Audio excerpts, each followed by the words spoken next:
A little bit about us. My name is Ankit. This is Sinchan. We both went to MIT together, class of 2010, class of 2011. A little bit about us. We both worked at startups before. We've both had startups before this. We helped co-found the AI team at Zapier. That's our claim to fame. This was in early 2022, so this was before ChatGPT was a thing. The Zapier founders got really excited about the capabilities of AI and decided we should form a team, and today Zapier is at about 95% AI adoption internally. Our third co-founder, who's not here, he lives in Houston. He's a doctor, and he understands medicine, insurance, all that space really well. And we're here to talk about both what we do and what we think everyone else in healthcare AI is doing wrong. And so my talk might as well be titled Zig When Others Are Zagging. So if you go to our website, it might look like we're an AI phone calling company. We're not. And there are very specific reasons for that. When we first started building Pear, we explored, voice AI was becoming a thing. People were offering phone calling capabilities using AI. We thought we were going to change the world. We're going to give patients an easy way to interact with their doctor's offices. And so when we were selling to physicians, or when we were exploring selling to physicians, we quickly discovered that physicians' offices are already using call centers to call their patients. And so we were basically going to compete with with call centers, which offer phone calls at 10 cents, 15 cents a minute. It's a race to the bottom. And so if you're thinking of starting a company in this space, don't, because you don't want to be in the space where you're just offering slightly, your product, you're offering your product for slightly less money. So instead, what we do is we automate patient care workflows for doctors. Yes, we offer phone calls, but they're always in service of a specific workflow. And our pitch to physicians always is that rather than saving a little bit of money on your operations, we'll actually help you make more money from insurance companies. So one such program we offer is called our Total Care Plus program. Every single Medicare patient in this country is eligible for this program. If you were at the Aura talk this morning, he talked about how physician visits are high fidelity signal, but they're less frequent. What we do is we actually offer patients and physicians the opportunity to make these visits more frequent.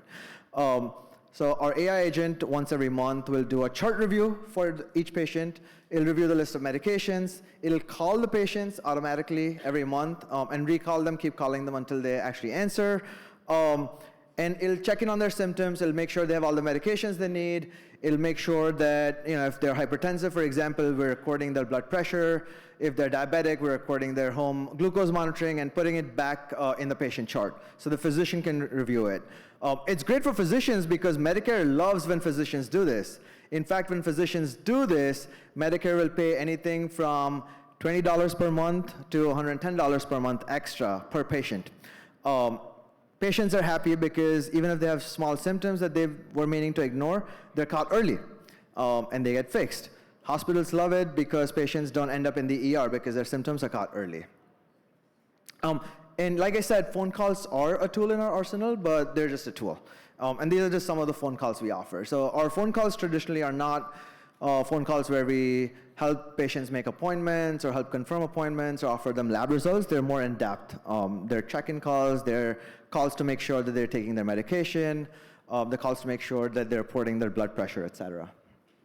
I'm going to talk about real impact on healthcare, right? So this is a case study. We had a real patient talk to our AI agent a few weeks ago. During the check-in call, patient said, "Hey, I'm doing well, no big deals. Every now and then I sweat a little bit, I have difficulty breathing, but it goes away, so not a problem." Our AI was able to actually flag this, alerted the physician's office. The physician brought the patient in for a checkup and discovered that the medication dose was incorrect. The medication dose was fixed. The doctor said that the patient would have ended up in the ER in a few months, or worse, deceased.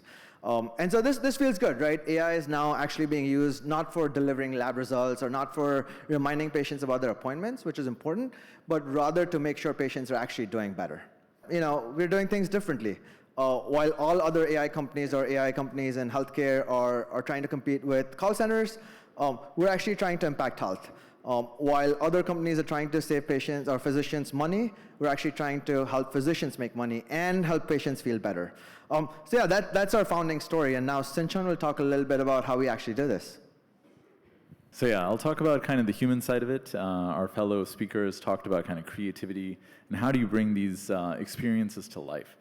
And for us, our goal is, we're not just trying to replace humans, we're trying to do things that we don't have enough humans for. So how do we actually reach out to these patients, let them have heartwarming conversations, have trust and accuracy throughout the entire process? The main challenge is, it's a complexity challenge. Normal traditional calls that a lot of companies are targeting these days are, smaller interaction vectors. So basically, what kind of goals do you want to accomplish in the call? They might be, hey, I want to get a refund for this product or something of that sort. But for us, to track everything from the chronic conditions, hospitalization reports, immunizations that are coming up, which tests are missing, so many different things need to be covered, and it can go in weird ways, right? Edge cases all over the place. So how do we handle that? We have tons of patient data, so like over 10 years of patient charts, different reports, vaccination reports, all sorts of stuff like that. You can't just put it all into the LLM, even though the current models will accept, a million tokens and things of that nature. We want to do better, because if you put in all of that data, you're going to have far more hallucinations, decreased adherence, all of that kind of stuff. So what we do is a fancy technique where we're basically distilling each set of data that we get throughout the year. These are long-running programs. It's not just a one-time call.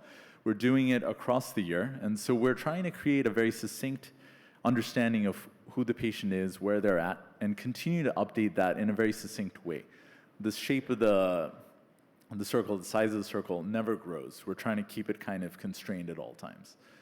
At the end of the day, we do a lot of simulations and evaluations where each prompt we create for every patient interaction is actually custom and unique. And so in order to test them at scale and make sure every unique one works well, we paired with the steering prompt, which actually helps guide it and enforces borders that the LLM can never pass and do something bad. We do have emergency scenarios in some of these calls, and we want to be able to handle them perfectly every time. And so large-scale evaluations, we're talking about thousands of calls simulated. We do a mix. It's not just LLMs iterating on the whole thing. They do a lot of the actual generating edge cases, running evaluations, but we're the ones actually rewriting, iterating on the steering prompts and the meta prompts that guide each of these conversations. Some of these conversations will last 20 minutes, 30 minutes, up to an hour. And so we want to make sure that it's all kind of wholesome and wonderful and beautiful. So we also do simulations and things of a variety of ways. This is kind of one of the tools we use to do these simulations at scale. And yeah, I think with that in mind, we mainly wanted to highlight in this presentation that healthcare AI at this stage requires a lot of care. There's a lot of complexity here, a lot of data, and you're talking to real patients. You want to be really sensitive about it, and you can't just YOLO put in a prompt and make that work. So yeah, thanks for hearing us out.